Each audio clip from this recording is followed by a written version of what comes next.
opening night of Porgy and Bess last night at the Singletary Center at the University of Kentucky. I'm Richard Kagey. I'm set designer on the show, and these two gentlemen are important to this whole project. Everett McCorvey, Dr. Everett McCorvey, is the head of UK Opera Theatre, and he's the person who got me involved with this and started the ball rolling, and also has produced this first performance of this. And this is Dennis Hanthorn, who is the Zurich General Director of the Atlanta Opera, and he is got interested in it because I do some work at the Atlanta Opera, and we started doing that. We'll talk a little bit more about that, but that's who the gentlemen are. How does it feel the morning after the opening? Well, I couldn't sleep much last night. But I was very excited. I was very excited about the excitement of the audience. I was very pleased with the performers. The technology that we're developing worked, flawlessly last night, and it was just, it was a great experience in the theater. And one of the things that I kept saying to myself, this is really epic. It's an experience. Porgy and Bess is an experience all by itself, though, as you know, anyone who's seen the opera. And to think that this great music has really been around now since the 30s, and is probably the most popular opera in the world. And to have it here in Lexington at the University of Kentucky, and to have our students experience this incredible production with the technology while working with the professionals, having our students get to know Dennis Hanthorn and the Atlanta Opera, and the possibilities for cross collaborations between universities and professional opera companies, I think is just fantastic. And in a lot of ways, I think it's going to be the model for the future. And I'm delighted that we have the opportunity to partner with the Atlanta Opera on this exciting project. Well, this has been a long time coming. We've been working on this project for at least 3 years, and it felt like we were taking the spaceship from the warehouse, put it on the launch pad, and to have the audience response when the curtain opened up. And before the curtain completely opened, the audience was applauding. Oh yeah, that was so exciting. Yeah, that really was. And we just felt, I'm sure we all three felt like proud parents. Yep. That our children were doing so well. Yeah. I really believe that this technology is cutting edge, and I know Everett agrees and Richard agrees with me. And we hope and believe that this will be the way of the future as far as how many productions be produced. But as a producer of opera in Atlanta, and I know my other colleagues around the country and the world, we're looking at ways to be creative and save money. But it's not a cost saving, but it's a new technology that's interesting to the audience, and it stimulates the audience in a way that they are used to in other mediums. And now this is the first time we can do this for opera. The production uses a combination of three-dimensional traditional scenery to a certain extent, and then a whole series of screen projections that produce the backgrounds for the show. The screen projections are done on a new system that it allows us to use rear projection in a really short footprint, which allows us to move the screens and change their relationship to the audience. This has never been done before. We've always had rear projection. We've always had front projections in the theater. We've tried it in all kinds of different things in opera theater everywhere.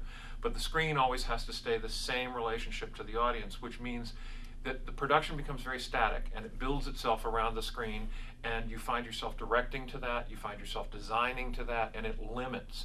In this production, we can do this with the screen while it's projecting, and therefore change its angle to the audience and its relationship to the audience. And that means that a director, a designer, has a lot more flexibility to be able to do this.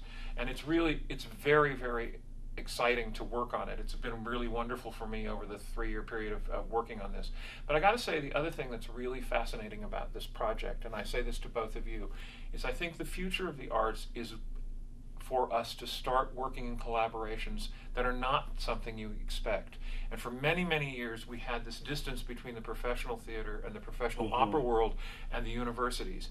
And this is bridging the gap and pulling this back together. And I think it's the only way we are going to take opera and make it into something that sells, into something that, again, becomes an important part of people's artistic vision. And this is so exciting to me. I just think this is the thing I'm really happy about. And I also want to say the quality of your students at the opera program here.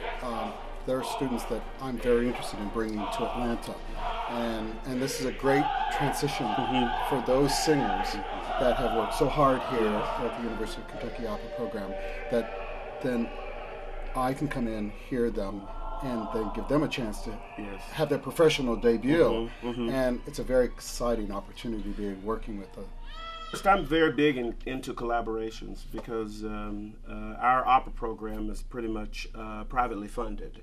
And so I knew that the way that we were going to build the opera program was to collaborate with other entities within the university and also within the city. So I created a civic board. So we have a civic board called the Lexington Opera Society, and they are our fundraisers, they are our cheerleaders in the community, and they are their own separate 501(c) organization. And so they help support opera within Central Kentucky primarily through UK Opera Theater. And so that was our first collaboration, and that's been going on now, gosh, over almost 15 years. And they have been a tremendous asset to the university and to the program. So one of the questions that I wanted to answer in opera was how to create grand opera in theaters that were not designed to be able to support grand opera. And I've always wanted to do Porgy and Bess. It's been very important in my life. I've probably performed over 600 times in this production, in the production of Porgy and Bess. And so I wanted to answer that question of how do we present grand opera, and I had the opportunity to go to a presentation of the Viz Center at the University of Kentucky. And the Viz Center is a group of engineers that were creating this technology, and when I saw it, I thought, this could be the answer to what we are looking for. But I saw it, and I discussed with them the theatrical applications of this technology. And so the first phone call after I left the facility, the center, was to Richard Kagey. And I said, Richard, you've got to see this. How quickly can you get here?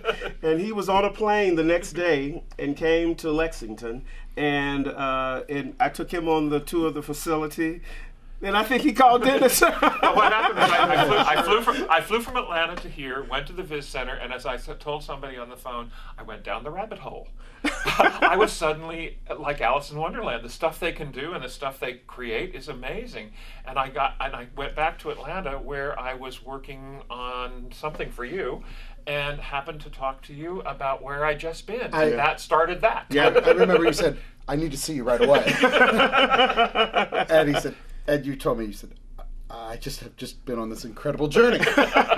And you're aware that I have always been interested in projections and been looking at planning and trying to figure out a way to produce the projections for the last several years.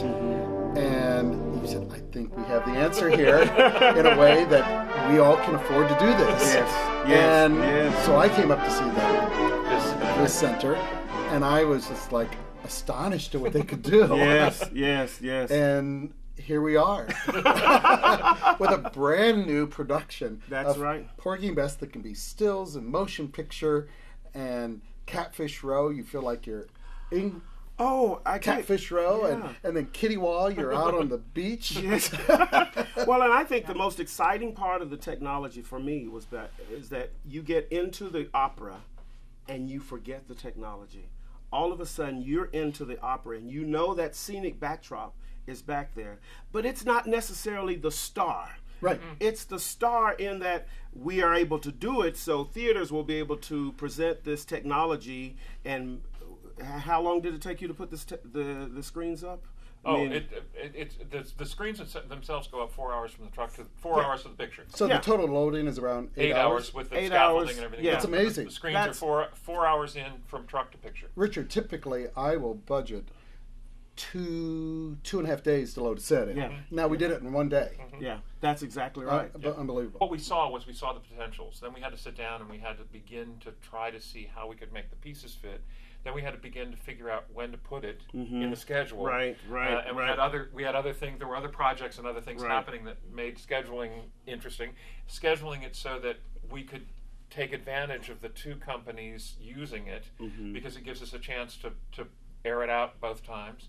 And then deciding just exactly how much three-dimensional scenery against how much, all of those things, and there were constant changes. We were always looking at it. We were always fussing with it until we got nearer. We also had to figure out what images were going to be on the screen and where we were going to get them, and that took some time too. And we made the decision that since Porgy and Bess is set in Charleston, we might want to really use Charleston images. So we went to Charleston, South Carolina. We filmed on the beaches of North Carolina because the beaches of South Carolina are too condoed heavy. And several other locations to get the pieces that we needed. And again, I think for all of us, the bottom line is making opera accessible and remembering that you are telling a story in music. And the fortunate thing is the three of us all agree with that. And so what we have is, yes, we have some gee-whiz technology, but the gee-whiz technology is not, as Everett said, not the star. What it is it's this incredible support to the piece. And what it allows us to do is, and I take this in the hurricane moment, there's a hurricane in Porgy and Bess, and when it happens, in normal productions you have the lights darken and there's some flashes of lightning, and that's all you can do because that's the way it is. We actually put hurricane footage from the Weather Channel on the screens. Yeah. And suddenly what happens is Catfish Road disappears and we have the storm in relationship to the cast. And suddenly the ominous threat of a hurricane on the coast to people who have no place to go becomes part of the show, and it's a support of the story. It's not a gee whiz moment. The audience never goes, "Oh, look at that! Wow, I wonder how they did it." Right. They go, "Oh my God, it's a hurricane!" Yeah. Right, And right. that's what you want, and that's right. what works in this. With Porgy and Bess, it's a great score, great singers. The chorus is, such a substantial part in the production. But the technology does not get in the way of this production. Right. However, the physical production, because we can move the screens up and down stage and side to side, and create different ambiance. The production itself has a star quality about itself. Absolutely. Because the set can be completely choreographed with all the dancers. And in Atlanta, what's going to be great about this, I think we're using 12 supers. Oh, To move the That would be people that's going to be different than what you had here in Lexington, that will move the set. Oh, wonderful. And stagehands will move the set up and down the stage and the screens, excuse me. And then the townspeople will be moving the stairs. And what's so great about this, the stairs are so light. Oh, I know. That two people can move it around. And so we can choreograph this entire set with the incredible dancing that Linda Johnson's going to be bringing this. I'm really looking Larry forward to seeing and that. Larry Marshall. Larry Marshall and his incredible direction in this production. Well, I've had the great pleasure of working with Larry. I think probably 590 of those 600 that I've done have been with Larry Marshall at Sport Life, and he was an amazing Sport Life, and the fact that now he's the major director around the world directing Porgy and Bess, and the fact that he's going to be in Atlanta, it's and of course along with Keith Lockhart as the conductor. Oh my goodness! Keith Lockhart, the conductor of the Boston Pops, is conducting this production. And we're thrilled to have him coming. And from Atlanta, I mean, we were able to bring some singers from Atlanta to sing this production. Michael Redding, who grew up in Clayton County, is singing the role of Porgy. And unbeknownst to me, when we auditioned him, he had started to sing Porgy, and now seems to be the Porgy of choice that everyone's watching as far as coming up. And we're very excited that we can give Michael an opportunity to sing in his hometown Yes, and yes. come and sing Porgy. And I think it's going to be one of his great roles in That's the future. exciting. Well, you know, it's been such a Porgy and Bess has been such a wonderful vehicle for African American singers, and it's great to see the young singers coming up who are now taking on the roles and seeing these stars created from Porgy and Bess, Right. and it felt to me last night like we were birthing a new generation of Porgy and Bess that will continue and in for the next 75 years. I realized last night in the audience, it was like an Oh, I opening know, of a new it show. really- I know. People were into it in the sense of, what's next? Oh my Well, goodness. the most telling moment is when Porgy kills Brown. Yeah. People were absolutely shocked. Oh, they were. Absolutely shocked. Oh, they You were. know, and it's like, folks, it's the story. Don't you know this? Well, And they didn't. Yeah. But that was really exciting. And it was like, and there again, that's a moment that has nothing to do with technology. Uh-huh. It has to do with the story, the music, the moment. That's right. And what's happened. And it's just amazing to Yeah. watch an audience grab a hold of this. And part of, going back to what we were talking about, part of this business of using technology and using a different way is going to make productions like this accessible live. Yes. The new HD broadcasts from the Met are making productions accessible. They're very nice, they're very wonderful, but they are not live. And there is nothing like sitting in that house with the 1,600 people we sat in last night Yes, yes. and watching those moments. Right. When That's Serena finished My Man's Gone Now, Oh my goodness. What a stopped moment. the It show. stopped the show. Stop show. Yeah. It stopped the show. talk amongst yourselves. But it was, but there you can't and if we can keep this going and make it happen, we can make opera like this accessible in live situations to a new generation, Right. and it's going to change how we get those people in the door. I That's think, right. Richard, you know, in the middle 80s, when opera companies started using super titles, and you had screens on the Yes, side of your yes, stage yes. as far as telling the story. Yes. And it was such an impact on opera performances when companies started using super titles, but the screens above the stage. And I believe that this technology will have the same type of effect Yes. on opera audiences Yes, and bringing in I a agree. new group of Yes. audiences. And the collaboration with the UK Yes. Opera Theatre Program, that type of relationship with the Viz Center, it's a great way to move forward. And in Atlanta, we have the same type of relationship Yes. with Morehouse College, Spelman, Yes. Clark, Atlanta. Yes. We have faculty members from Morehouse and Spelman that are in our course. Yes, And yes. it's an incredible Yes. opportunity to be working with the folks Yes, there in yes, Atlanta. yes, And yes. So we're so thrilled that they're working with us on this too. Yes. The technology that this production brings to us, it allows us, Richard and Everett, to have productions in rep. Yes, And we in the business, absolutely. you know, one Yes. night it could be Porgy and Bess, and next night it could be Right. Butterfly, it could That's be Carmen. right. That's and right. this technology allows us to produce two operas at one time. Yes. And save money as far as production cost and rehearsal cost. And not have the horrible problem of having to strike a set Right. and put it up again, because it's basically a load in and load out every time you do it. And in festivals where they do rep Right. productions, you're talking about a 12-hour off that is filled with workers working to take it down and put it up. So the other thing that this allows is it allows for productions to tour more efficiently. Large opera productions like Aida, so on and so forth, if you start doing that in a traditional set, the amount of trucks, the amount of things that you have to do to take around, it's one of the reasons the Met stopped touring. Oh, Years ago. They it's had so no choice. incredibly expensive because you have to have so many trucks to bring in the set and to set it up at each place. It just got so expensive that, you know, that's why the opera companies don't tour. But with this technology, Right. opera companies can tour. This type of production, Everett, will allow us to tour to various cities. And I'm asked all the time, is it possible for the Atlanta Opera to mount a production and take it to various cities in the southeastern part of the United States? And the answer is yes, because if we rehearsed it in Atlanta, or we're working with the university, That's right. same sort of thing, Right. we could then mount it in our city, in our Yes. theater, and then move it to the next city, but load it in one day. That's right. And either That's right. add their course or use our That's course. And it is an opportunity to spread the cost around. That's right. To still bring opera to the communities. That's right. And you can have your opera in your Right. city with your name on it. That's and I think this is a way that, with the relationship with the universities, with the relationship with other opera companies, and our collaboration Yes. by developing new talent. Yes. This is a great education. It's a great joint venture with all of us.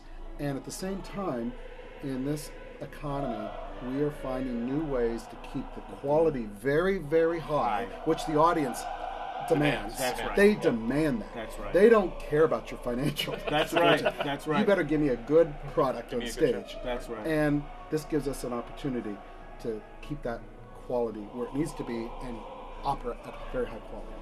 Everett, I know Porgy and Bess is a very personal project to you because you've got your wife on the Porgy and Bess tour Yes. and a whole lot of things like Yes. that. But it's also very exciting to watch the process of introducing students to this, bridging the gap into the professional world, and making those bridges happen. And that becomes very important, I think. Well, Thank you. It's exciting. Thank you.